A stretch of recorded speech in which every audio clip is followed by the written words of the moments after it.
All right, got a little bit of a bonus video for you today. Yesterday, we had our Hasbro Pulse live stream event, the Hasbro Pulse Con, in which we got a lot of new toy reveals, obviously across a lot of different brands from Hasbro, but specifically, I'm just going to be talking about the Transformers reveals. We got pretty much our entire reveal for the first wave of Legacy Evolution, which is what they're calling it. They're adding a new subtitle to Legacy for next year, rather than, how they've been doing it previously, where like each year is its own thing, like Siege and then Earthrise and then Kingdom. They're just going to continue on with Legacy and just kind of give it a slight different slant each new year for a little while, I guess. I don't know. Effectively, it's the same thing. More Generations figures. It's continuing on with the same traditions that we've been doing. But yeah, we got our entire reveal of the first wave of Legacy Evolution and a Shattered Glass reveal. So starting off here, we're going to start off with the core class figures. The first two, I'm actually going to talk about kind of in tandem because they're pretty related. Looks like we're going to be getting a whole set of core class Dinobots, which I was kind of excited about when we saw the leaked listings for those. We've known about these for a little while, but now is the first time we're actually getting to see them. And yeah, they don't look good, I don't think. We get Slug and Sludge here, or Slag and Sludge, whichever. And yeah, they look kind of rough. They really remind me of I want to say, what is it called? Like Cyber Battalion Grimlock. It's like one of those sort of like cheap Walgreens toy lines that you never really see talked about because they're just kind of like really, really cheap, simple versions of Transformers characters that aren't particularly good toys. And these guys kind of give off that vibe to me, like not quite, but yeah, I don't think that either of these look particularly good. Their alt modes look okay. Slags is a little bit hollow underneath, like they just kind of cut off his stomach entirely, which I don't think looks good, but he looks okay in robot mode. He's got like some awkward kibbliness, but he looks okay in robot mode. Sludge, I think, looks particularly bad in robot mode, and looks like maybe his legs aren't actually attached to his body at the hips.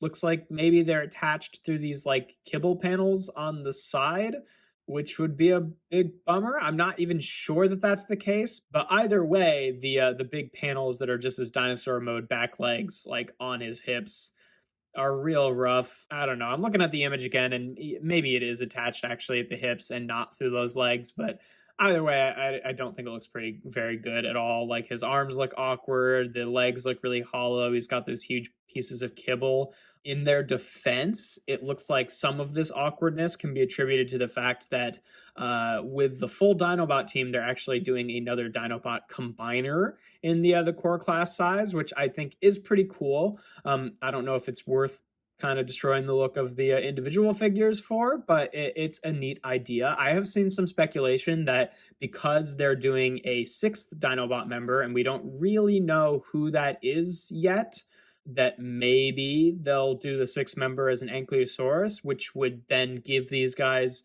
a prime repaint in doing a Dino King combiner, which would be super cool, even if it's using these figures and they are really awkward.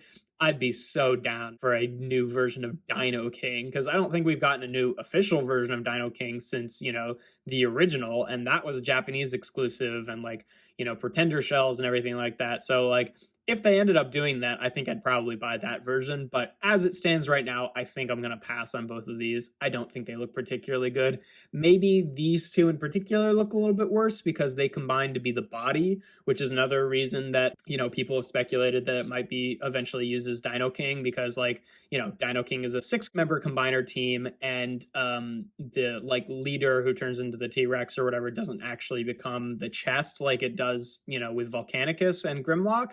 Having Slug and Sludge become the torso does make it feel a slightly more Dino King-y, because like I'm pretty sure that those were the two, the sauropod and the triceratops combined to make the torso for the original Dino King. So that would be super cool if they did that. But for now, I'm going to pass on these guys because I don't think they look great. But that's okay. I didn't really need them to begin with. And then for our last core class reveal, we got no huge surprise here, just a repaint of the Kingdom Soundwave core class into Sound Blaster. And yeah, looks really good. You know, that's a fantastic mold. Looks good in these colors. I like that they went with the purple chest for the cartoon accuracy rather than the red chest or the toy accuracy. Just something a little bit different. They repainted the little non-transforming laser beak inside to be Buzzsaw. Also cool. Yeah, I don't know. I might pick this up. I might pass on it. I don't know if I really need it, but I do think it does look good. But yeah, moving on to the Deluxes, we have some interesting stuff going on here. First of all, we've got our first reveal, I think, is the only figure out of this entire reveal set that we've actually seen images of prior, and even then only a few days ago. It's a Breakdown, Legacy Breakdown. So we're getting our last Stunticon, and obviously, you know, we all saw this coming, right? And who called it? In my Wild Rider review from last week, I speculated that that Breakdown might just be a remold of Wild Rider because the bottom of the car detailing was present on both legs on, you know, Legacy Menasor or Legacy Motormaster in the Menasor mode, rather. And yeah, he's a retool of Wild Rider, which you know, it would have been cool to get a fourth actual, you know, new mold for Breakdown, but I get it. They're kind of similar shaped cars. Unfortunately, it doesn't look like they retooled a ton in terms of the actual vehicle mode. Like, he's got a new chest, he's got a new waist piece, and he's got a new head in robot mode. And then they have retooled the back of the car a little bit.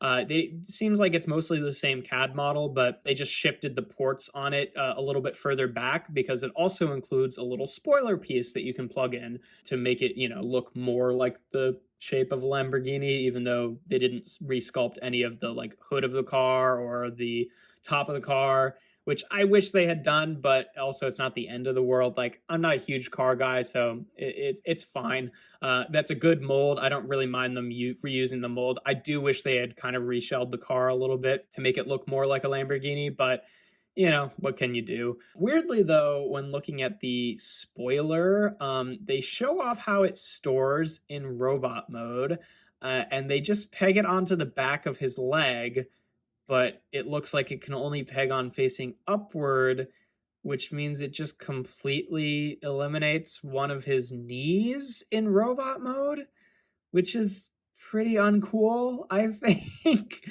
Like, I mean, you know, they also show him using it as a weapon, and with a lot of figures, they haven't been necessarily prioritizing doing proper weapon storage in both modes.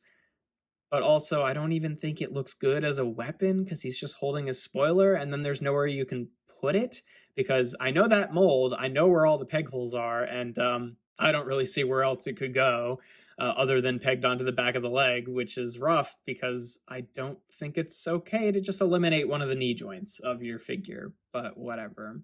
Maybe it can be like crammed into the backpack in some way. I don't know. I'd have to experiment around with it. Obviously, I'm going to get this figure, but I was a little disappointed when I saw that. And then they're doing this whole thing with Legacy Evolution where they're a little bit vague about how the like actual gimmick of the toy line works. Like, the implication is the gimmick is like, oh, you're supposed to be able to take apart your weapons and combine them together, similar to the original Legacy, just, you know, doing away with the clear plastic weapons, which seems like a little bit vague, which I'm okay with. But for him, that manifests as like, oh, you can plug the spoiler into the gun and make it like an axe weapon. Cool, I guess. Maybe that will give it slightly more storage options by pegging the guns onto the back of the legs and then maybe being able to peg the spoiler into the gun. I don't know. We'll just have to wait and see. But otherwise, that'd be kind of a bummer if you just couldn't include the spoiler with the figure because it had nowhere to go in robot mode, but I don't know. But yeah, otherwise he looks good. I like this mold, so I think it'll make a good breakdown, all things considered. And then moving on to a really interesting new addition, which is really showing off how they're going to be, you know, handling the kind of play features in this toy line. We saw a new character named Scraphook, who is a Junkion, who is also a modulator, who turns into this like really sort of like Mad Maxy looking tow truck, which is pretty cool. And the whole gimmick with this guy and with all the other Junkions that they're going to be doing, because they're going to be doing more Junkions, which is pretty cool, is they're kind of doing the whole fossilizer, weaponizer gimmick where they split apart into a bunch of different things that you can use for your other figures as accessories, or in the case of the Junkions, that manifests itself by you being able to take the vehicle modes and kind of separate them and then make a bunch of like wacky combined vehicle modes, which I think is a really cool idea. It seems like a really interesting progression of this kind of play pattern that they've been doing for the past few years with the since the beginning of the War for Cybertron series. Pretty much the modulators and the weaponizers and the fossilizers, I think it's a really, really novel idea to incorporate that into the Junkions as characters, because it's sort of like, they get to, on a few facets here, they get to continue with this play pattern, which they've really seemed to enjoy designing figures as. They get to introduce some new characters that we haven't seen before, and they get to do it in a way that still feels like relevant to G1 collectors, because this was maybe less the case with the weaponizers from Siege, but a lot of people didn't really have that much attachment to the robot modes of the Earthrise guys because the original Micromaster bases never had robot modes. And a lot of people didn't feel attached at all to the fossilizers because they're completely new characters, not really based on a whole lot of previous stuff. But these feel like a good way to army build your Junkions. And, people love the Junkions because they're part of the 86 movie. So everything from that movie, people just love. And we get to see some new characters. I mean, they're not all motorcycles, which is maybe a little bit strange because I tend to think of all the Junkions turning into big motorcycles, but I'm okay with there being some Junkions that don't. I think it's a cool idea, and it's not unheard of. There's Detritus, the Hound repaint, who apparently they're going to be doing as a Generation Selects, if the leaks are to be believed. I probably won't pick that up if it comes out because I don't really care about that character, but it'll be cool to get some new army building Junkions here to kind of put alongside your two Studio Series Junkions, which I think is a really cool idea. And also, all of that being said, just the design of this figure in general, I just think looks really cool. They've also said that despite the fact that he is like a modulator in terms of being able to come apart like that, his actual transformation from robot mode to vehicle mode won't actually do any parts forming, which I think is really cool. But yeah, I wouldn't have minded if it did, but it's neat that it can just be a sort of vanilla figure that is just a new character, and I think it looks really good. I'm pretty excited about this toy. Next up, we got our first look into some Armada stuff. It's a big anniversary year for Armada, so we knew that they were going to be doing some stuff with the Legacy line, and the first figure that we're getting is Hotshot. And yeah, I've been excited about getting a new Hotshot figure for a while, just because this is the kind of version of Hotshot that the design of Hotshot that I really like. I'm not as big a fan of his Energon or Cybertron versions. This is how I tend to think about the character, and I sort of feel like we haven't gotten an actually good version of this character in plastic before. The original figure is fine for what it is, but it's one of the weaker, figures in that toy line, and it doesn't really hold up next to a bunch of modern figures in terms of its lack of posability and its big blocky chunkiness. And then we got that universe version of Hotshot that was kind of cluttered and had these awkward back panels that bumped into each other. So people mostly think that's also not a very good toy. I've never handled it. Yeah, it looks like maybe we're kind of continuing on in that tradition of there being no good Hotshot toys, in my opinion, because if you look at him from the waist up, I think he looks fantastic. They've, given him his visor here. They've given him his flip out, weapon from the back axle of the car. I think that's really cool. They've got his little engine block as a weapon. They took the kibble off of his robot mode arm, so it was more cartoon accurate. And yeah, they've recontextualized his big blocky shoulder blocks in a way that looks accurate, but also looks like it's going to have a good amount of posability. I think it looks really good. If you look at it from the waist down, however, he's got these huge panels of the car that previously on the Hotshot design would have been hanging off of his arms, now hanging off on the back of his legs. And they sit so far up that it almost certainly looks like he just won't have knee articulation hardly at all, which sucks. Are we going back to being okay with having figures without knees? Because I'd really prefer we don't. Uh, I don't know, man. Because especially like the legs also look pretty hollow, which normally wouldn't bug me so much. That doesn't bother me a whole lot. But with this, it just looks like, oh, we just needed an extra double hinge or something to fold the windshield of the car into the back of the leg so that it doesn't sit onto the back of his thighs. Because I'm looking at this and I just don't see how the knee is going to like go past like 15 degrees at the most, which really sucks. Also, just like looking at the internals of that knee joint, it kind of looks like maybe it couldn't anyway. And I'm not a fan of that. Maybe there'll be some sort of fix for this where you can, like, those pieces look like they're attached on ball joints on the side. So maybe you can just like leave them on the side of his leg so they're not getting in the way. Maybe some third party company will do like a replacement part where you can actually have some like foldable panels that all collapse onto the back of his leg rather than, like the back of his lower leg rather than, blocking his thighs. I don't know. I'm pretty disappointed by this figure, but maybe there'll be some fix for it, and we'll just have to see going forward. But yeah, not a fan of that.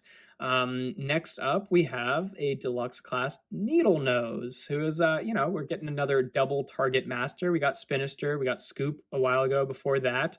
And now we're getting Needle Nose. And yeah, I think he looks pretty good. He definitely does have a bit of a thing going on where he feels like a little bit Combiner Warsy in terms of the fact that like all the relevant parts for his vehicle mode seem to just end up on his back in robot mode, barely folded up. So it sounds like we're kind of returning to that tradition for jet transformers, where like the whole thing is just the robot folded up into the undercarriage, which I'm not a huge fan of. But in all fairness to this figure, that's fairly accurate to the G1 version, I'm pretty sure. So yeah, whatever. It looks good. The details look good. It looks good in both modes. It just looks like not a lot from the robot mode actually contributes to the jet in a meaningful way, which kind of sucks. But not the end of the world, just a little bit lackluster. He comes with his two target masters here, who look like, kind of barely updated versions of the G1 guys. They're just like little sculpted guys who have little flip out pieces. There's no articulation on them at all. And, they look okay. Not super exciting, but I get it. Fitting into like posable figures into a deluxe budget would have been kind of rough. So, I think he looks good. Not like super thrilled with him, but adequate. And, I like Needle Nose. I like the design. So it would be nice to get a new version of that character. Yeah, so that's it for the deluxes. Where I would say the core classes were pretty disappointing in general, aside from like Sound Blaster, I guess, who's I don't really care that much about. And the deluxes were maybe a little bit lackluster in comparison to some of the other stronger waves that have been revealed more recently, like Legacy's Wave 1, 2, and 3, I think all look really good as waves of deluxes. This one's a bit more of a mixed bag, but the Voyagers, oh baby. The Voyagers have to be, I think, the best thing in this whole reveal. Starting off here, we got our first look at, we'd seen this in leaked listings, so we knew this was coming. We knew both of these were coming, but it's great to see them. We got our first look at Voyager class Leo Prime, aka Lio Convoy from Beast Wars II. And yeah, this figure looks so good, in my opinion. They decided to go with a more realistic lion, a la the Kingdom designs, where the beast modes were more based on real animals rather than based on their cartoon designs. Especially since, like, with Lio Convoy, in the anime, his lion is really cartoony looking. I'm so happy they went with a more realistic lion. I'm a huge fan of that choice. The robot mode looks fantastic. He looks like he retains a lot of the gimmicks from the original toy. Like, he's got the flip out blades from his front legs in lion mode that sit under his arms in robot mode. His mane can flip around, obviously without any of the spring loaded stuff, but his mane can still flip around and have a bunch of guns pointing out of it. They didn't show this off, but they did mention that his chest can open up and he's got an energy matrix in there. And you can see the hinges on there in the robot mode design. So that's pretty cool. Yeah, not a ton else to say about it. I think it looks really good in both modes. The back legs of the line maybe look a little bit awkward, but not in an unforgivable sort of way. Like, I think it works well enough. Yeah, love the lion face, love the robot mode design. I just think this looks really fantastic, and I'm super excited for it. And then I was like, wow, that was a great reveal. Surely that will be the best thing in the reveals today. And then we saw Tarn. Man, we're getting a version of Tarn in Generations from the IDW comics. He was the leader of the Decepticon Justice Division. He's like a Megatron fanatic who's addicted to transformation, and he wears a Decepticon symbol on his face, and is overall just a really cool character from the comics. And this figure looks like they just ripped him right off of the page. It looks so good.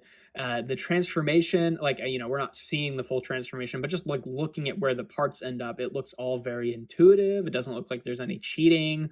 All the fine details are there, like the way his chest looks, the way his feet look. His double barrel blaster on his arm looks good. The Decepticon logo head looks good. He's got his little diagonal facing guns on the back and his weird like folded up tread shoulders. It just looks so good.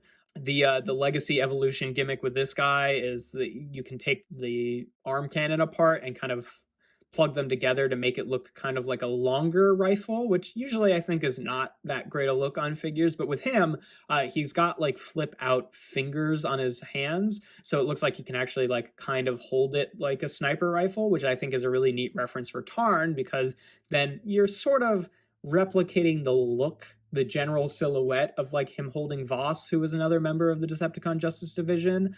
And that's really cool. It's not a new version of Voss, but it does kind of replicate that look of him holding like the longer sniper rifle. So I think that's a neat little touch. And overall, I just think this figure looks fantastic. Like, I was probably most excited about getting, Lyle Convoy as a character, just because we haven't really gotten any figures of Lyle Convoy prior that I feel like really suit my needs in my collection, and that figure looks really good. Whereas I didn't feel quite as much of a need for Tarn. I like Tarn a lot, but I wasn't really like desperately wanting him in the same way that I've kind of felt about, like a Lyle Convoy representation for a while. But I think that this probably looks like the best overall figure in all of the reveals today. And, Lyle Convoy, close second. I think they both look fantastic. So overall, just a very strong Voyager assortment for the first year of Legacy Evolution. They didn't show us any leader class figures in this wave. Unfortunately, they cited the pandemic as still kind of pushing things back and messing with things on the logistics side. So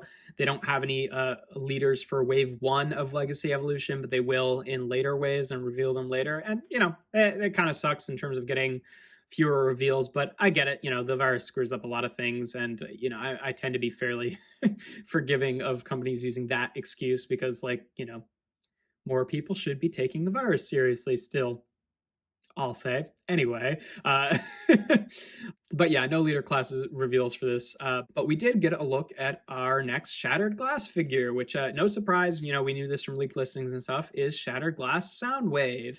And yeah, he looks really good. Thankfully, it looks like they're able to use the Netflix mold that actually properly turns into the cassette deck rather than the Siege mold that turns into the weird Cybertronian vehicle. I'm super excited about that. He comes with a little laser bacon Ravage, which oddly enough are using the Siege versions, but that's fine. He comes with a new sculpted head that actually has his little green bandana sculpted onto it. And yeah, I think this is a really good solution for giving him that character look, because I think that generally works better than like a separate little sculpted piece that you have to plug on, or like a soft goods piece, because both of those could have been kind of annoying to either lose or not fit into the cavity that his head fits into in alt mode. So I think that this is probably the best solution of just sculpting it straight on his head. And yeah, I think he looks really good. I would like to talk about the price a little bit, because maybe I'm missing something here, but this does not add up for me in the same way that the other Shattered Glass figures do. So he's a Voyager, which our typical Voyager price is now $34 basically, at least in the United States. I'll be going off United States dollars because that's what I'm familiar with. And he comes with Laserbeak and Ravage, who originally were part of that MicroMaster price point, which was $10, I want to say. Honestly, it might have even been less. Maybe it was even $8. I don't know. But they're putting the two of them basically in a core class price point, which now is $12. So fine, whatever. All right, so that's 34 plus 12. That makes 46, right? And then it comes with the comic book, which, I don't think should cost $10, but that's how all the other Shattered Glass figures have been, is basically the price point of their figures plus $10 for the comic book. Fine. Okay. Not a huge fan of it, but fine. Right. So we're at what, $56? This figure costs $63. So where are the other $7 coming from exactly? I don't know. And that's a huge bummer to me because, like, this is kind of the culmination of a lot of things with the Shattered Glass line, in that, figures, regular retail figures in general, cost more than they ought to nowadays, right? Like, the prices have been going up and up each year, faster than inflation, faster than anyone's paycheck is increasing.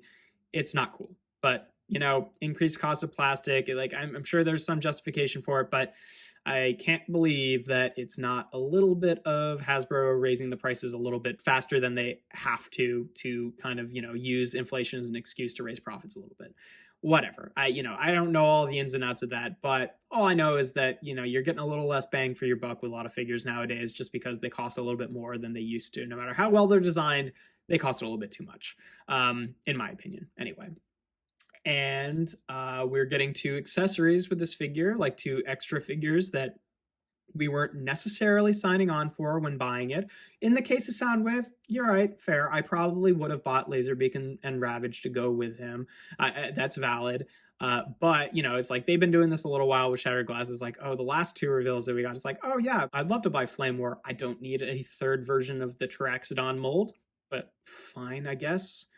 I'll pay extra $6 for that figure that I don't want. And with Shattered Glass Slicer, it's like, oh, now you have to buy this whole separate figure, that this whole extra deluxe that goes along with it. So doubling the price, basically.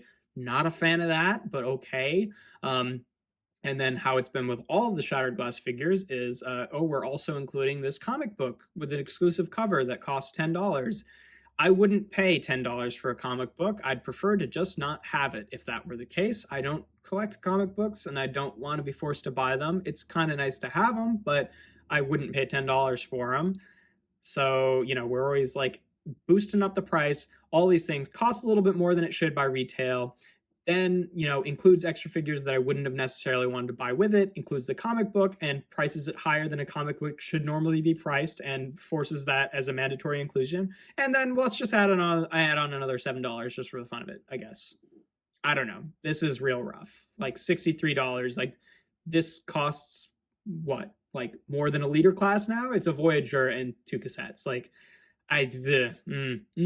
not a fan of this. I'm gonna buy it because I still really want Shattered Glass Soundwave as like the completion of my trio of Shattered Glass Decepticons there. But man, if they continue on with that trend in the Shattered Glass figures, like this might be the last one I get if they're doing more of these at all. But because that's rough, that's really rough.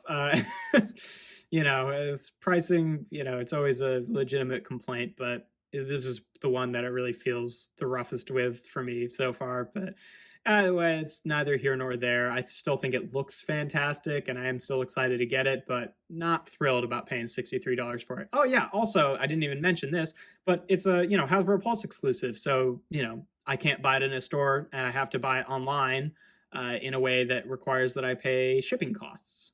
Noticed that Hasbro very quietly took away their free shipping policy for orders over $50 a few years ago. Not chill with that, but whatever. I get it, I guess. So, just an extra added price. So it's like, oh, yeah, cool. 70, what is it? They have to pay like $7 for shipping. So at least for me anyway, but that makes it $70 for this Voyager. Rough. Anyway, whatever. But they talked about the Pulse Con exclusive a little bit. This wasn't really a reveal purely from this. We saw this, like I want to say like a month ago at one of their last live streams. It's Alpha Trion and Orion Pax, reusing the Studio Series Scourge and Studio Series Cup molds.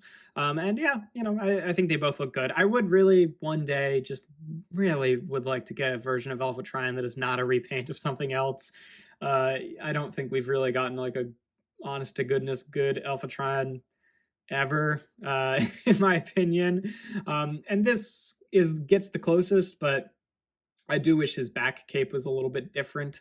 Like, they've remolded a lot of parts, obviously the head, the chest, they've remolded little wing bits so they're more accurate to his cape, but it's still not like the Alpha Trion cape, really. It's still Scourge wings with an Alpha Trion kind of flavor to them. I'd really like to get a new version of Alpha Trion that isn't a repaint or a retool, but for now, I think this will be a good Alpha Trion to have in my collection. And Orion packs, I didn't really need a new Orion packs, but using him as a Studio Series Cup repaint makes total sense. You know, if you look back into the history of the character, he's typically been a repaint of Cup.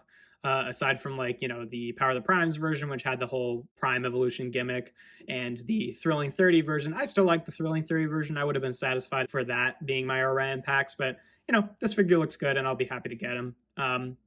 Also comes with Vector Sigma and the key to Vector Sigma, and I think that looks really good, and I'm excited to get that. But yeah, you know, good stuff. But yeah, those were all the reveals from today. I'd say, you know, for the legacy stuff, core class, not thrilled on. Probably won't get any of those, honestly. Deluxe, I'm gonna get all of them, but not feeling too good about a couple of them. But mostly, you know, they're a bit of a mixed bag, but mostly I think I'll enjoy at least 3 out of 4 of those figures. Voyagers, I think, look super fantastic, and I'm super excited for. You know, the Pulse Con pack, you know, maybe not as jazzed about it as I'd like to be, but I think I'll enjoy both those figures. And Shy Glass Soundwave, not thrilled about paying the price that I'm going to have to pay for it, but do really want that figure and am excited for it regardless. So yeah, that's pretty much all there is to it. I'd say probably, I think Tarn, I think, is the one I'm most excited for, with Lyle Convoy as a short second, very close second. And probably the one I'm most disappointed by of the figures that I'm actually going to buy is probably Hot Shot. Like, the legs are rough, and I'm not a huge fan of that. But either way, yeah, that's the reveals from PulseCon 2022, September 30th. If you enjoy my videos, I usually do reviews every Tuesday, Thursday, and Sunday. This is a bit of a bonus video here for PulseCon. And yeah, let me know what you think about these reveals, because I think there's a lot of interesting stuff going on here. Some good, some bad, and some fun stuff to talk about either way. But yeah, this has been the Hasbro Pulse Transformers panel from PulseCon 2022.